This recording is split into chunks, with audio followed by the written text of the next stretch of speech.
কি সামাজিক যোগাযোগের মাধ্যমে দেখছেন নাকি কারো কাছ থেকে শুনছেন? না, সামাজিক যোগাযোগের মাধ্যমে। সামনে থেকে কেমন লাগলো? ভালো। একদম প্রিয় দর্শক, আজকে এই বলছি চিড়িয়াখানা ঈদের চতুর্থ দিন।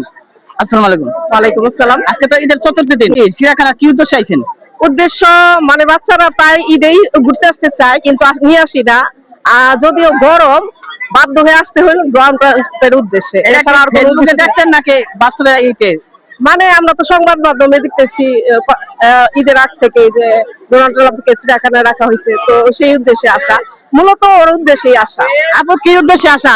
ঈদের চতুর্থ দিন ঘোরাফেরা কেমন কাটলো?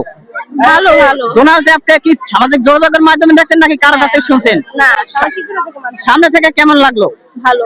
এখন যদি আমেরিকাতে যদি ডোনাল্ড ট্রাম্প আসে সামনে, আপনি কি করবেন?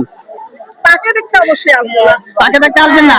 তাকে চেনেন অবশ্যই? অবশ্যই চেনে, এমন কেউ না চেনে, সারা বিশ্ব তাকে চেনে। সারা বিশ্বে চেনে, কিন্তু এইটা দেখে কেমন অনুভূতি লাগলো?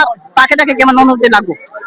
আমি জানি না আসলে, এটা তাকে দেখে কোনো মতো অনুভূতি লাগার কথা না, সে একজন মানুষ জাস্ট, ঠিক আছে। এইটা ভাইরাল হওয়ার কারণে আশা, আশা। just এইটাই। ঈদের দিন কি করছেন? ঈদের দিন ঘুমাইছি ভাই, সারাদিন ঘুমাইছেন? ঘুমাইছি। আপনার তো মনে কোনো অহংকারই নাই দেখতেছি। সারাদিন ঘুমাইছি, মূলত শরীরটা ভালো ছিল না, তো যে কারণে ঘুমাইছি আরো বেশি। তো প্রিয় দর্শক, আপনার কথাটা অনেক ভালো লাগছে। আল্লাহ হাফেজ।